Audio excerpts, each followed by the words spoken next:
And welcome back, ladies and gentlemen, to another weekly review with The Robot, brought to you by the Movie Pope. And here he is, bolts and nuts akimbo, The Robot. So far, we've reviewed some pretty gruesome movies. Sinners is a wonderful vampire movie, but if you're squeamish, then you may want to avoid it, especially with all the blood. Vampires sure do love blood. And Weapons was pretty weird, especially when Aunt Gladys appeared on screen and you felt like hurling. That ain't right. No person should ever look like that.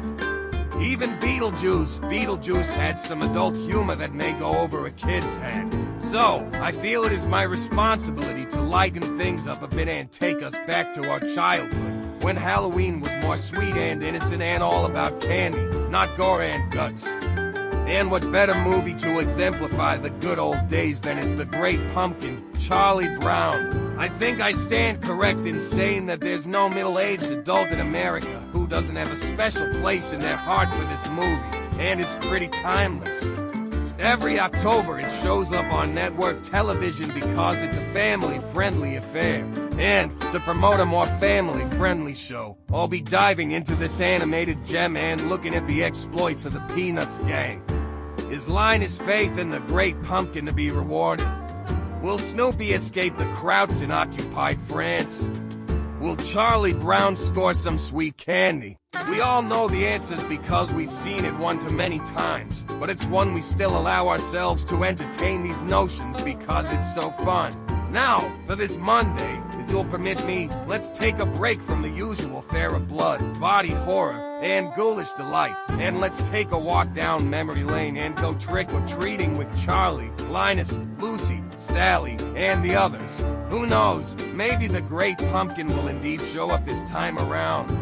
Seriously, bro, we'd appreciate it if you did, just this once. Rear your orange, gnarly head. By the way, we'll be airing our Halloween doubleheader on Friday, October 31st. Leah and Luca will be reviewing Amazon Studios' War of the Worlds and give their take on this stellar cast and production. Then I'll be offering my views on the 2019 adaptation of H.P. Lovecraft's The Color Out of Space. So, if you can spare an hour, check us out. It's a first for us and we hope to be doing this going forward. We won't be doing it every Friday. It's more of a special occasion thing, like during the holidays. I know you really can't get enough of me, so just fast forward to my beat. I don't take as long as those to Queens.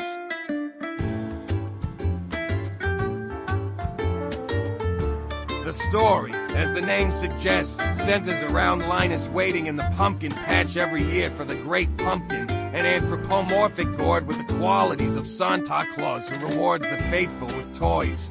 Linus' near fanatical devotion seems downright foolish. As a child, you'd just laugh at how ridiculous this steadfast devotion is because we know there's no such thing as the Great Pumpkin. But in Linus' mind, belief is everything.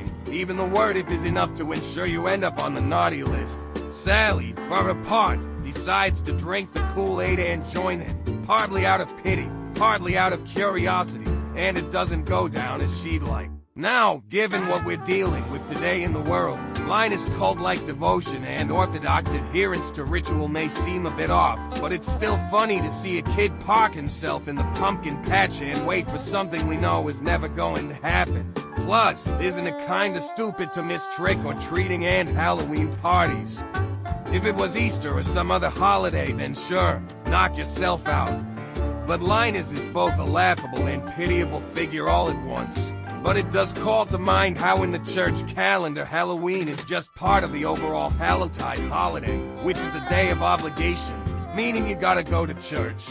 If you're a bit like Linus, you'll be parking your keister in a church pew from October 31st to November 2nd and praying non-stop. But Linus does represent one way of viewing and celebrating this holiday. Maybe he's a metaphor for the religiously devout, or is he a parody? I can never tell. Charlie Brown can't catch a break. From the get-go, he's getting the short end of the stick. Linus jumps into the leaf pie, having the football pulled out from under him, being a jack-o'-lantern model, and getting rocks. You really do feel for the guy. And yet, he's not making a fuss over it, which I admire about him. He goes to the party and has a grand old time, which works, because nobody wants a sour lemon ruining a raucous shindig. Maybe we're all just fools in life, really, but it does feel good knowing that in the end, you're still invited to partake in a communal gathering where you get to dress up and play the usual Halloween games. And that's what Halloween is all about, right? Whether you're 6 or 16 or 36, going to a party dressed as your favorite character is always a treat, because there's bound to be candy, both visually and delectably. It's just part of the human experience, really, and if you've never been to one, then you got some catching up to do. Seriously, if Charlie Brown can get invited to one, then anyone can. Still to know why he's the only one getting rocks, though. Is there some sort of standing order that makes Charlie Brown the most hated kid on the block? I hope to God that isn't, because he's such a nice kid.